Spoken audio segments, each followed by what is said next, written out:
The story was reproduced called The Huntsman. Now you've got a more up-to-date story. And Walt Disney did the story in 1937. But A Handsome Prince and the Seven Dwarfs were first given individual names in 1912.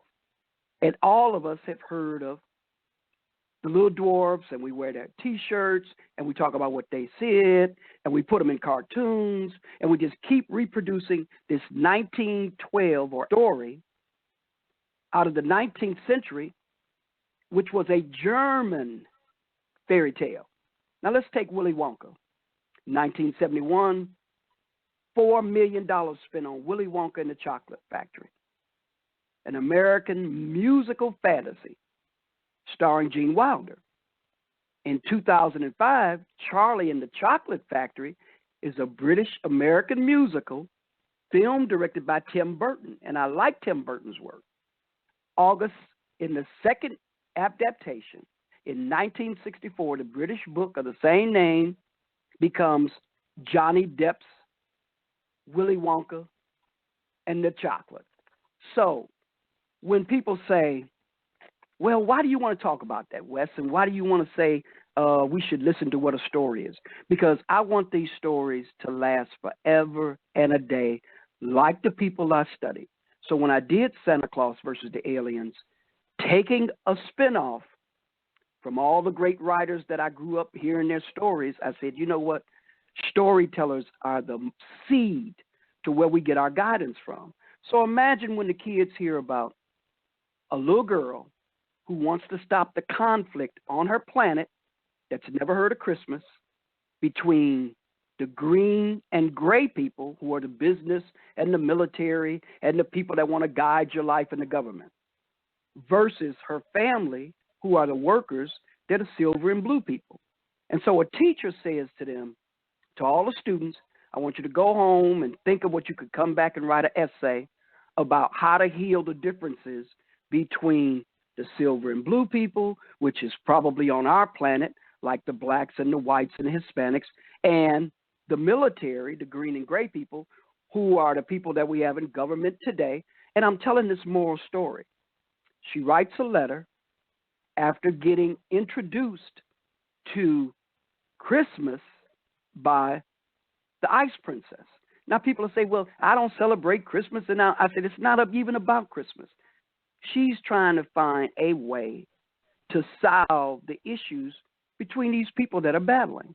So the Ice Princess says, during the course of the year on the planet Earth, there's a season from Thanksgiving all the way up to December 31st that everybody runs around and usually says, let me buy some gifts, let me spend some money, let me say happy holidays to people I don't know. Then we got to go by grandma's house. We got to get the eggnog. We got to get the tree. We got to sing all these Christmas carols and just be happy and treat the seniors better. And so this magic that happens during the course of the year, she sends a letter to Santa Claus, say, can you bring that joy to my planet? Then we have who gets all the letters. So now it kind of shifts away from Santa's importance. The black postman, who's a post office worker, gets all the letters, and he's supposed to read the letters in the Great Hall. Now, he doesn't want to read her letter because she asked for a complete Christmas. She wants the ice cream, she wants the cakes, she wants grandma's treatment of love, she wants a gift for every child that's on her planet, and she wants Santa Claus to come and bring a chimney and build a chimney on every house, 1,000 homes on her planet, and get all these workers together and leave the gifts and the trees and say Merry Christmas. She even wants the Christmas parade after Christmas. So she wants that joy so that she can make the people on her planet stop fighting with each other, which is what we do on Earth. Now, when she tells the story in the classroom, the children all laugh at her. They say, we never heard of no fat man with a red suit. And we don't believe somebody's going to come and give us gifts and share love and stuff like that. We don't have that on our planet. All we have is confusion. So they kind of laugh at her. But after they get through laughing, she tells a story that the only thing she asked from Santa for her gift was to make people get along. That was the biggest gift she wanted, which is love. Now, if you're learning from the stories that we did learn, the Wizard of Oz, that Queen Latifah and all them do, imagine when you do Santa Claus versus the Aliens, which has a follow-up book called Santa Claus and the Robot Wars, because the aliens leave one planet and tell all the other planets, don't get this happiness on your planet. Don't let Santa Claus come. Don't let KK on your planet, who's the postman's black girlfriend who saves him from the aliens blowing him up. And she has a bakery store. So now we got the business entity inside of a story. And she makes machine guns out of ice cream. And they shoot fruitcake bullets to make all the people on the planet happy. So now you have a bakery. So you're showing young women how to say, you know what, if I had a bakery, I could sell muffins and cakes and all these good stuff, health treats on my planet.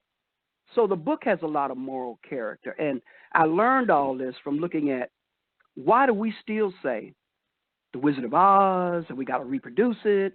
And it's a good story, but it's somebody else's story. Now imagine if we didn't take Cinderella and call her Cinda. So now you've got Moesha telling another fairy tale story, Cinderella from back in 18 whatever, and now you're telling that story to your kids and to your children, to your grandchildren. So they don't understand that if they look for new stories created by us, they'd be able to tell those stories on TV and on ice and in films and in songs and in cartoons. So which is why I'm working toward Santa Claus versus the Aliens going into animation. Santa Claus and the Aliens being live characters next year where the kids can come and meet KK. So when I tell these stories, I'm not only writing them for the enjoyment of Don S. McClure, I'm writing it for the enjoyment of our culture and the world. Because when people read these books all across the globe, they get the same respect that they give to Frank Baum, to the Brothers Grimm, to Hans Christian Andersen. So that's why they need to get behind the book and other black writers that are doing children's stories so these things can last, rather than always going to another culture saying, well, I grew up with that story. Right. That's why you tell the story, because you grew up with The Wizard of Oz. But imagine if your kids grew up with Santa Claus versus the Aliens, written by Don S. McClure. Right. What we grew up with is something that we've not researched, to find out. I mean, as per, the information that you gave us today about the Grimms, and such, we haven't researched who wrote those stories. And Cinderella, being a German, I mean, if you really look at it right now, where else could that have happened at? That Cinderella couldn't, the Sleeping Beauty, that couldn't have been in America, no place that I know of. In not researching these stories and talking about what we grew up with, it goes back to something that we talked about at the top of this conversation, and that was acceptance and conditioning. You accepted that story, and you were conditioned to believe. You were conditioned to believe that Santa Claus came down the chimney. So I had for a minute as a youngster, I can remember this, for a youngster, I had a vision of Santa Claus not smiling and almost looking at you like he was some type of devil in order to throw ashes in your eyes if you were a kid. All right. Well, see, Rest, the difference is I didn't get that version. What I got. What I got. Well, see, mine was probably a little bit more hood or whatever. Yeah, I think yours was the hood and Santa doing. Santa being an abuser. But see, this is what I'm talking about.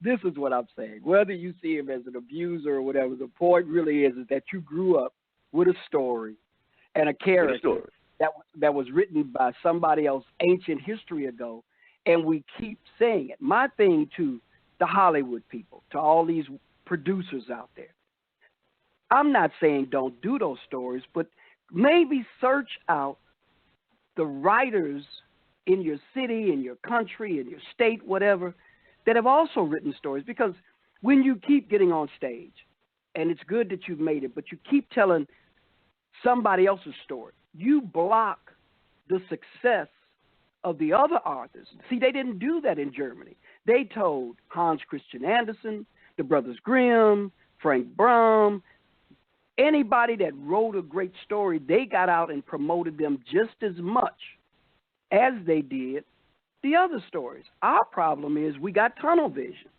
We said, well, we're going to do a good musical. Hey, let's do the Oz. Then let's do a play. Which one can we do? Oh, let's do the Oz. Okay, I want to ease on down the road in a movie. What should I do? Hey, let's do the Oz. So while other cultures are taking Asian stories, are telling everything about Kublai Khan and Genghis Khan and the first emperor and all their stories, and we're still running around saying, well, you know, we want to be treated fair. And then we say, well, do you tell the stories of Don S. McClure? Oh, no, we don't know those stories. We never heard of them. But you never heard of Frank Baum. Our thing is this. The more we produce together, the more that they buy the posters for their sons. Like I tell people, there's a poster to this book. Buy the poster so that your child grows up with a poster created by an African American and tell a story. Just read the stories to them. You don't have to adhere to everything in the book, but the book is saying, why not try to get along? And you got a black female heroine who's the star of all the stories. So you're showing little girls, hey, you could have your own starship. She's a starship commander, just blowing aliens away. She's not killing them. She's making them happy by shooting them with fruitcake bullets. Tell people those stories, then the children grow up with saying, I now have that to look forward to also. I could be a heroine. I could be a hero. That's the only reason why we talk about Star Wars and the Transformers. And every time we keep taking some other culture's story and overlook our own, we're doing the same thing that we're asking people not to do. And we say, well, we try to promote. No, you don't. Because if you had a cast of 18 people that are famous and you're telling Santa Claus versus the aliens on TV, you make the writer famous, which means that he can hire more people to help on the staff, which means it creates jobs, which means it gets voiceover people to working, which means the animation people get to work. That's what the other cultures do. The problem with us is we don't understand how important the writer is, so we tell the same stories. I've been abused. My boyfriend cheated on me. Let's see. I got to have some sex in my stories. Okay, I got to show where we're violent and beating up each other. And the other cultures are trying to show solutions in their stories. They don't say that they're always going to work, but most of them grew up with what we call moral value, where you got to beat out the bad guy. That's why we know John Wayne's name, and when we talk about a black U.S. deputy marshal in 1875 that actually existed and was friends with Wyatt Earp, we don't know who that is.